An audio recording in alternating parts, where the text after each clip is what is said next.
Good evening and welcome. I'm your host Zahak Tanweer from Milli Chronicle England, and today we have a very sensitive and significant topic to discuss. Our topic is about the rise of Khalistani movement and Islamism in the United Kingdom.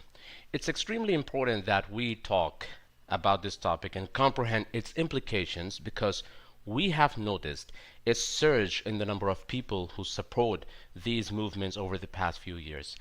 For those who don't know who Khalistanis are and what they do, here is a quick info about them.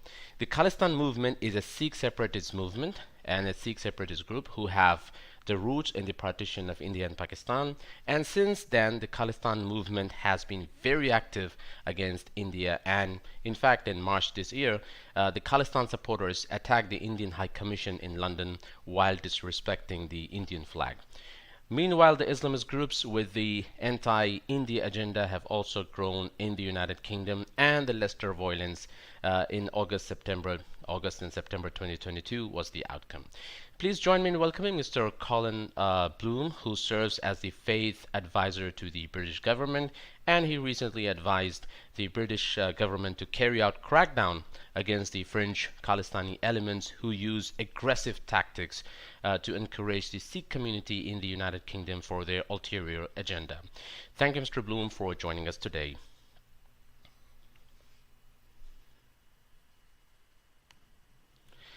Let's start by discussing about your recent report. Why did you do this report, and what were the main findings?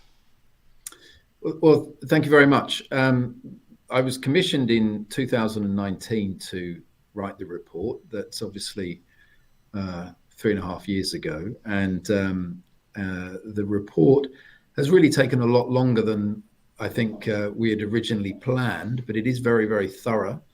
Part of the reason was because of COVID, which came right in the middle of the evidence gathering process. But we had 21,000 responses to our call for evidence, one of the biggest calls for evidence that I think the British government has had. And it demonstrated, I think, really that faith, people of faith and places of worship make a profound and overwhelmingly positive contribution to society. And so for all faiths, whether it's Muslim, Christian, Sikh, Hindu, Jew, or any of the others, we know that their places of worship are schools of virtue, making a very positive contribution to society.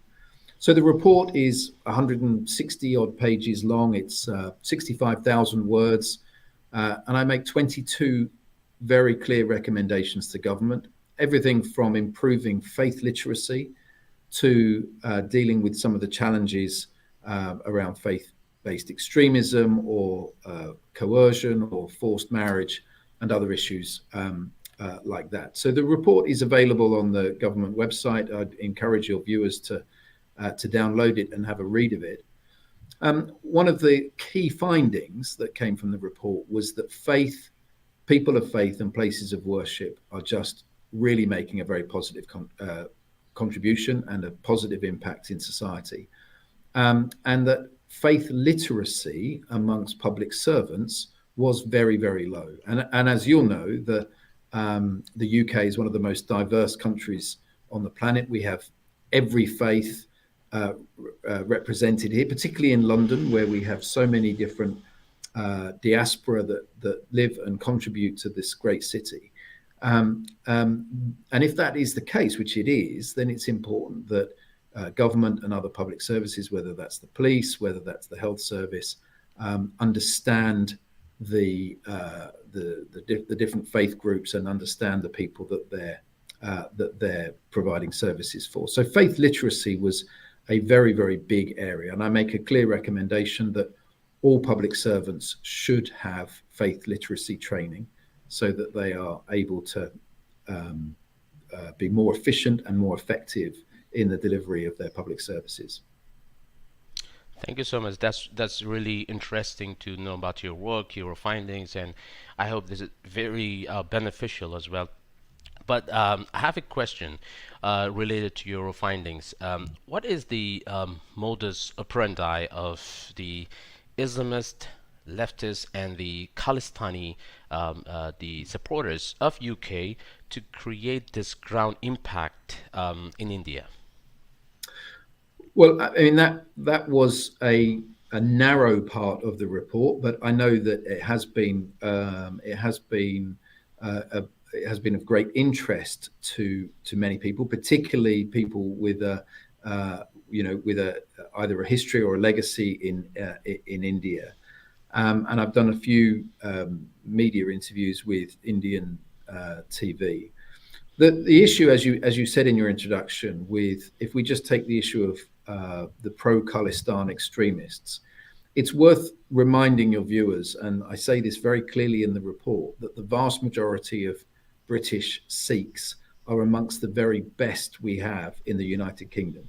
They're generous, they're kind, they're peaceful, they are decent, wonderful human beings, and they're overrepresented in almost every indicator of human endeavor. I mean, they're overrepresented in the arts, overrepresented in academia, overrepresented in home ownership. Their families stay together longer. The divorce rates are very, very low. All kinds of very, very positive attributes that can be given to the vast majority of British Sikhs. Unfortunately, there is amongst them a tiny but very vocal minority who, for their own nationalistic, ethno-nationalistic agenda, want to create an independent Sikh homeland in the Punjab area of India, and they will raise money and they will, they will promote their views here in the UK. Now, so far so good. We live in a free country. People are free to believe whatever they want to do. They're free to campaign for it. They're free to raise money. But they have to be peaceful and they have to be tolerant of others. And the challenge that I think we found in the evidence gathering and the people who provided us with evidence and came forward and sometimes they wanted to remain anonymous for fear of reprisals, were saying that for many of the pro-Khalistan people who are in favor of Khalistan, they became extremist in their behavior. So they became very violent, they became very oppressive, coercive, and caused many, many problems.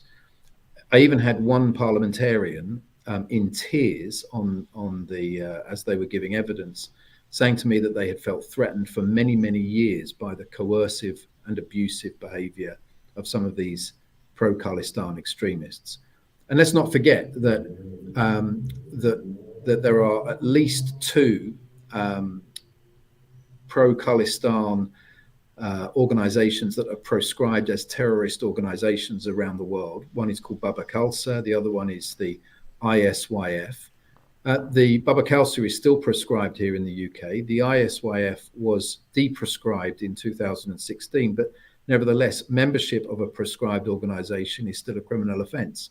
And so we have people, working and behaving in the UK from the pro-Khalistan extremist fringe, who still claim that they support these organizations and revere them in some way. So it would be, I think, unwise of anybody to say that this isn't a problem, and it's certainly not going away. And I'll just summarize by saying, or end by saying, that I'm very pleased that the British government in the last few years, since I've been raising this as an issue, have been taking steps to address some of the challenges that these pro-Khalistan extremists are bringing. You have made a really interesting point here that the majority of the Sikh community do not stand with the Khalistani movement, and in fact, I believe that the same case with the Muslim community. They don't stand with the Islamists. Here is a question: like, do you feel that these elements, the Khalistani elements or the Islamist elements, are they genuine in their cause, or do they have noble intentions, or are they just exploiting the Muslim and the Sikh communities for their ulterior motives? There was certainly some evidence to say that that there were some elements within the British Sikh community who were very anti-Islamic and were were creating problems, saying that Muslim men were trying to take Sikh girls, and there was some evidence, and that's in the report as well. Again, I would stress this is a tiny minority of what is otherwise a very, very decent and peace-loving community. So there is some challenges within some. Now, they're not necessarily the same as the pro-Khalistani extremists. These are perhaps a different group, and maybe there's some overlap, but for the most part, they remain hostile to, I'm talking about the extremists now, not mainstream Sikhs. They remain hostile to Hindus, they remain hostile to Muslims, and they remain, in some parts, I mean, some of the abuse I've had recently on Twitter and elsewhere, has been fairly unpleasant. But don't worry, I'm a big boy. I can cope with it. But I think for some people, it is, it becomes a bit of a challenge.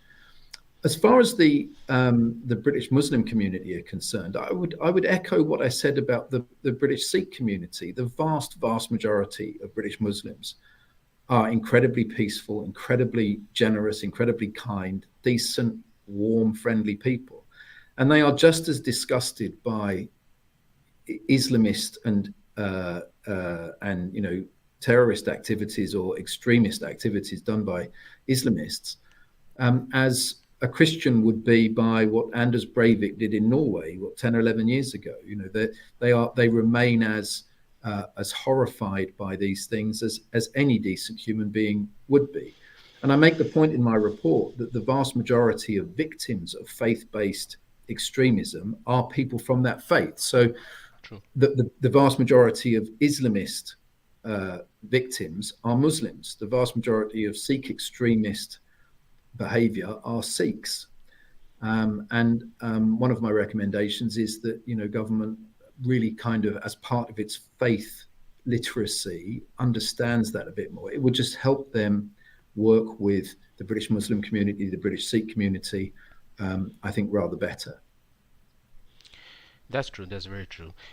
Since you have mentioned that this is a tiny minority, okay, so my question is, how does this tiny minority manage the funds, or how are they managing these things financially to carry out their agenda at a very broad level? Well, I don't know the exact answer to that question. I would suggest that, particularly with the Sikh community, that as I hope the British government will investigate further, that following the money may be part of the work that they need to do. I suspect that where we have other areas of faith-based extremism, particularly with Islamist extremism, they're probably, that's a very well-trodden path. They've probably been down many times in the last 20 years. They need to do the same with the pro-Khalistani extremists and other faith-based extremists, because clearly they are well funded, and if that money is coming from overseas, then that would be extremely concerning. But I don't know where the money's coming from. But in any event, it does need to be investigated, and I'm sure the British government will do that.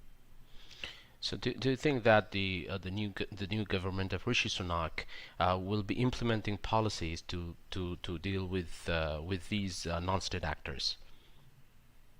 Well, look, I certainly hope so. I mean, any threat to the sovereignty of the UK, our democratic institutions, anything that seeks to undermine our democratic institutions and our way of life will be investigated, regardless of who's in number 10, regardless of which party is in number 10. I think the first job of government is to protect its citizens, and I'm sure they'll be doing that. So I think I know that Prime Minister Sunak, at least his two predecessors are well aware of the report that I've written. I hope that they take on board the recommendations and implement them in full. It will take time. I'm not naive. I've been around a long time. I know that it takes a long time for the kind of recommendations I've made to become a reality, because it will require some changes to be made. but none of them are particularly expensive. None of them are particularly difficult. But if they are implemented, it will make a huge difference in how government engages with faith communities. I have a last question. I believe the viewers would like to know about this. Why do we see that India is getting hit by the Western medias?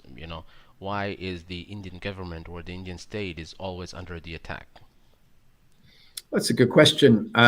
It's not always under attack. I mean, it does get it does get a lot of praise as well. The UK and India has a wonderful shared heritage that goes back hundreds of years, and I think there are probably very few countries that have a closer relationship and a closer bond between India and the UK, and that comes under whichever party, whether it's the current party in the UK or the current party in India. I think that shared heritage and those relationships. And don't forget, here in the UK, we have hundreds of thousands of British Indians who bring so much to the fabric of our society and contribute so much that I think of course we're going to continue to enjoy very close familial relations with our brothers and sisters in India, and then with us for many years to come. And that regardless of whether they're Muslim, whether they're Hindu, Sikh, or Christian, or have no faith at all, the relationships between Britain and India are very, very deep, and pretty much withstand anything. Thank you. That's really nice talking to you. Thank you for sharing your experience and insights on such an important topic. It's clear that we need to work together to create a safe and inclusive environment for all the communities to thrive. That's it for today's discussion. I hope our discussion shed some light on the challenges faced by the UK communities due to the rise of Islamism and Khalistani movement. Join us next time for more insightful conversations. Until then, take care, stay safe. Thank you. Thank you, Zahak.